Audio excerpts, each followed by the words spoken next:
नमस्कार, मी Preeti HK recipe मराठीमध्ये तुमचं सर्वांचं खूप खूप स्वागत आहे। तर आज आपण बनवणार आहोत आंबट तिखट असं शिंगाल्यांचं कालवण।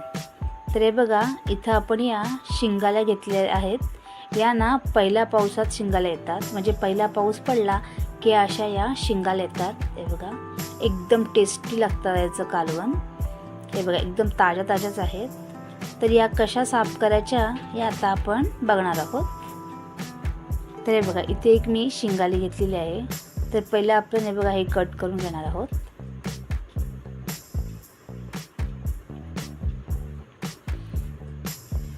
त्याच्यानंतर हा बघा, हा जो इथे काठा असतो ना शिंगालीचा, हा काढायचाच असतो, म्हणजे एकदम कडक असतो हा आपण पहिला तोडून घेणार आहोत।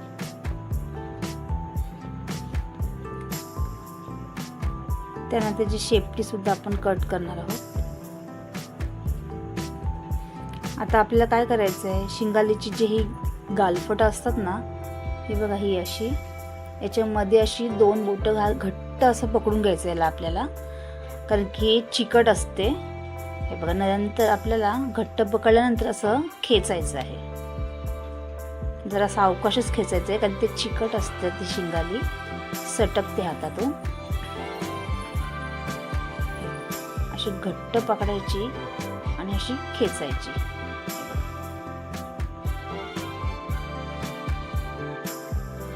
हे बघा, अशी खेचली ना की बघा हे असं निघतं। आणि नंतर मग याच्यामध्ये जी काही घाण वगैरे आहे ती आपल्याला अशी काढून घ्यायची आहे।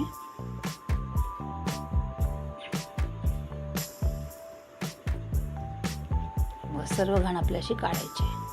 मी तुम्हाला आणखीन एक साफ करून दाखवते।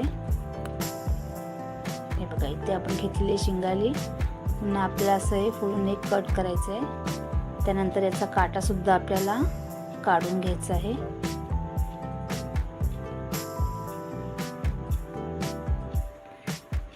अशा प्रकारे जी शेपटी सुद्धा कट करायची आहे। हे बघा, नंतर हे बघा, अशी दोन बोटं आपल्याला अशी ठेवायची आहेत आणि असं अलगद खेचायचं आहे जोराने, असं एकदाच, कारण की चिकट आहे त्याच्यामुळे।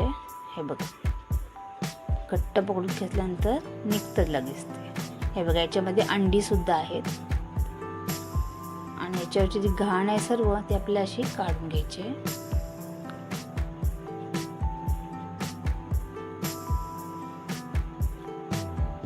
हे बघा, ही सुद्धा आता आपली साफ करून झालेली आहे।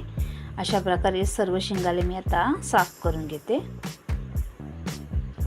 तर इथे सर्व शिंगाले बघा साफ करून स्वच्छ मी धुवून सुद्धा घेतलेले आहेत। आता आपण याला मसाले लावून घेणार आहोत। त्यासाठी मी जे टाकते पहिलं मीठ, आपल्या चवीनुसार याच्यामध्ये मीठ घालून घ्यायचं आहे। त्याच्यानंतर इथे मी ना लसूण ठेचून घेतलेला आहे। त्यानंतर हळद, गरम मसाला आणि थोडंसं हिंग। त्यानंतर इथे मी टाकते 2 चमचे घरगुती मसाला, तुम्ही तुमच्या आवडीप्रमाणे टाकू शकता। त्यानंतर हे बघा, इथे मी चिंचेचा जाडसर असा कोळ करून घेतलेला आहे। हा आपल्याला याच्यामध्ये टाकून घ्यायचं आहे, कारण हा शिंगालीचं जे कालवण असतं ना ते आंबट तिखटच खूप छान लागतं। आणि याच्यामध्ये ना जास्तीत जास्त आंबट आणि लसूण याचाच वापर केला जातो। थोडीशी कोथिंबीर टाकून आता आपल्याला हे असं मिक्स करून, म्हणजे सगळं मसाले या शिंगाल्यांना व्यवस्थित असं आपल्याला लावून घ्यायचं आहे। आणि या शिंगाल्यांना पावसामध्ये येतात, म्हणजे पहिला पाऊस पडला की मग या अशा शिंगाल्या भरपूर अशा येतात आणि खूप छान लागतात या। हे बघ, इथे आपण व्यवस्थित असं आपल्या इथे लावून झालेलं आहे। आता एक 10 मिनिटं आपण हे असंच ठेवून देणार आहोत। तुमच्याकडे वेळ नसेल तर तुम्ही लगेच केलं तरी चालणार आहे।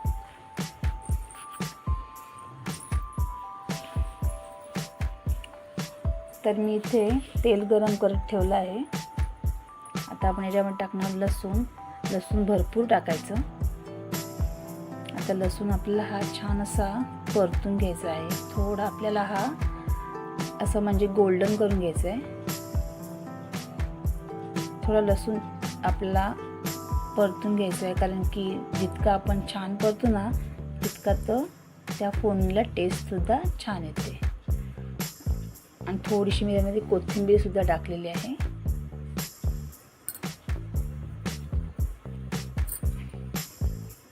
हे बघा, इथे आता आपला लसूण छान असं झालेला आहे. आता आपण याच्यामध्ये टाकणार आहोत शिंगाले.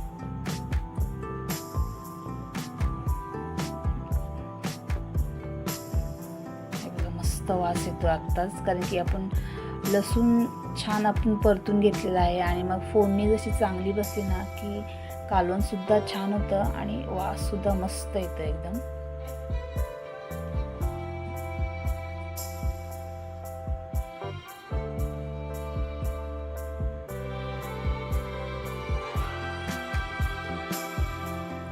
आपलं छान परतून झालं. आता आपण पाणी टाकून देणार त्याच्यामध्ये. मग अशी आपण शिंगालेला मसाला लावले त्या ताटामध्ये थोडंसं पाणी मी घेते आणि याच्यामध्ये टाकून घेणार आहे. आणखीन थोडं टाकते पाणी. तुम्हाला जितपत हवं आहे तेवढं तुम्ही याच्यामध्ये पाणी टाकू शकता.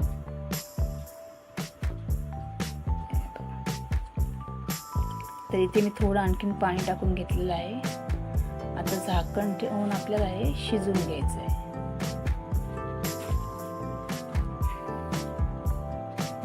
हे बघा, इथे आपले 5-7 मिनिटं झालेली आहेत. मस्त वास सुटला एकदम. आणि हे बघा, तुम्ही पाहू शकता कलर सुद्धा मस्त आलेला आहे एकदम.